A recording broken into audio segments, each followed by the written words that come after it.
The person who thinks he has found the ultimate truth is wrong.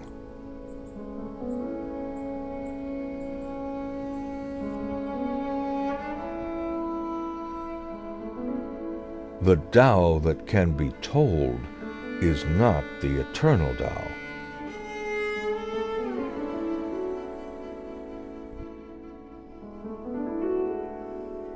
The way life is destroys the way life is, and that's the way life is.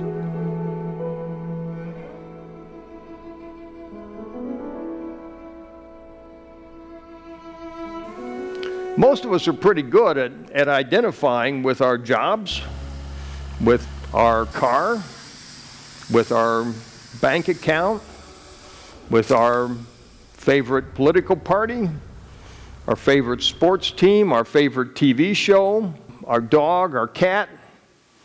We're pretty good at that. We're pretty good at identifying with our country, this cause or that cause. We identify with these things. These are all secondary relationships. So what's a primary relationship? And how do I have a primary relationship with my primary relationship? Well, you're sitting out there. You know who I mean. How did you get there? How did you get anywhere? How did you show up? And if your answer is because Martha and George or Fred and Sally had sex a generation or two or three ago, that's not it. They are not your primary relationship, nor are your children, or your spouse, or your best friend. You're sitting there because your primary relationship delivered you there. That's how you got there. That one.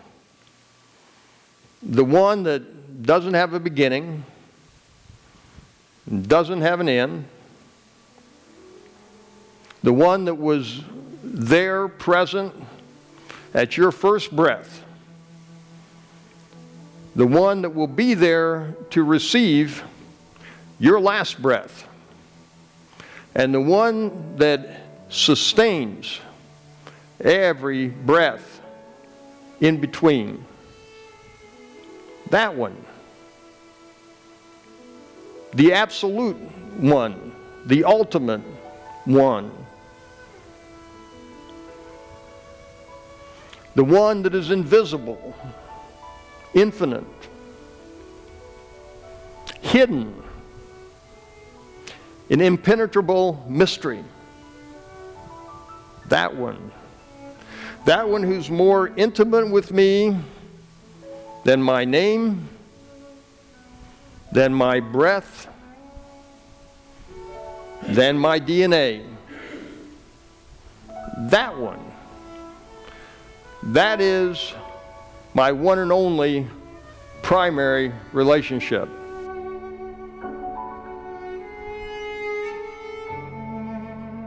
You become aware that your basic relationship that constitutes you as a person is the relationship to the great unknowable unknown.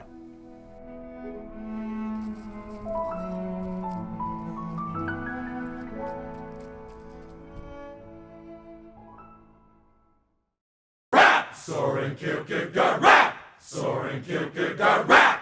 Soaring Kierkegaard rap!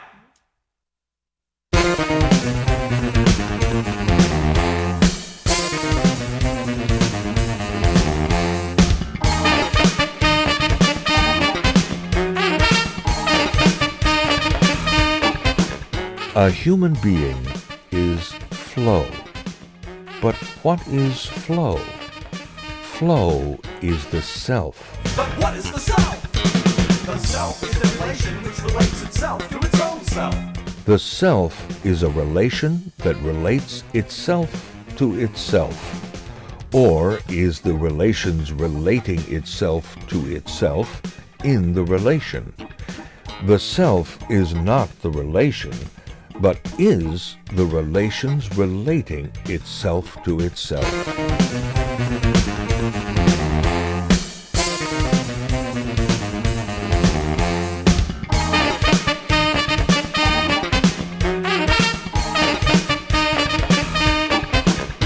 A human being is a synthesis of the infinite and the finite, of the temporal and the forever, of freedom and necessity. In short, a synthesis.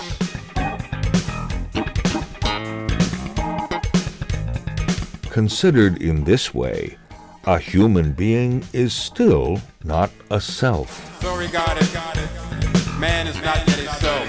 So regarded, man is not yet a self.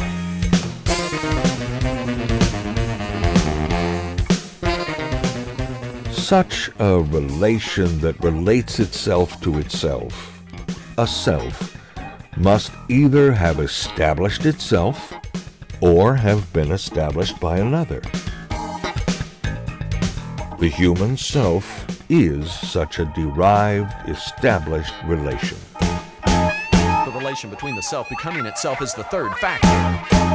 The third factor being the relation of the self to its own self. Triangulatory functions upon triangulatory functions. Out of this relation emerges your own true inner self. The formula that describes the state of the self when despair is completely rooted out is this: in relating itself to itself and in willing to be itself, the self rests transparently in the power that established it.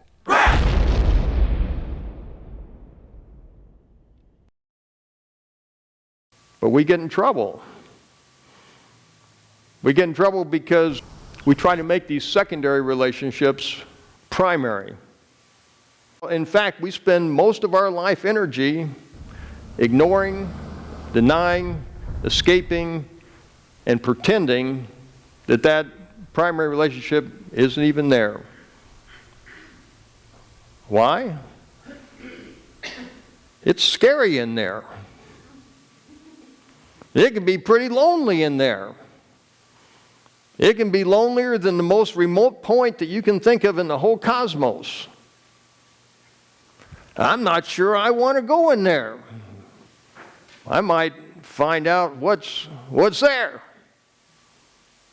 or who I am, or who I'm not. So I think I'm going to stay plugged into these secondary relationships, which I can talk about and see and feel and touch and smell and taste and understand. Well, my grandson Augustine just turned 2. Augustine, at age 2, is very busy identifying with lots of things, toes and eyes and ears and fingers and dogs and cats and birds and rocks and his friends at preschool. He's identifying with all these things, and they're all secondary relationships. Now, Augustine has a default personal affirmation. And anytime life gets a little tough, or he feels threatened or scared or nervous, Augustine will begin reciting his default personal affirmation. And it goes like this: Mommy, Mommy, Mommy, Mommy, Mommy.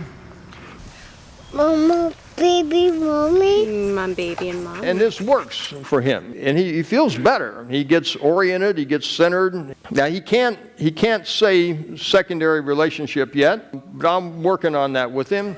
Nonetheless, Augustine doesn't fully realize that this one he loves more than anything, and that loves him more than anything, is a secondary relationship. That mommy is destined forever to be a secondary relationship. And then at some point in Augustine's life, he will have the opportunity to assess and to decide if he wants to have a primary relationship to his primary relationship. Or if he wants to continue trying to substitute secondary relationships for a primary relationship. You get to decide that, and if he decides to have a primary relationship with his primary relationship, then he will have the possibility of a life of depth and authenticity. And if he decides otherwise, then he will have a life that is separated from its depth and its authenticity. And you and I get to make that same decision all the time. What name do I give to this primary relationship that is present to me in every moment of my life, whether I choose to notice or not? Perhaps it is time for me to nurture this growing awareness. What is in a name? Come along.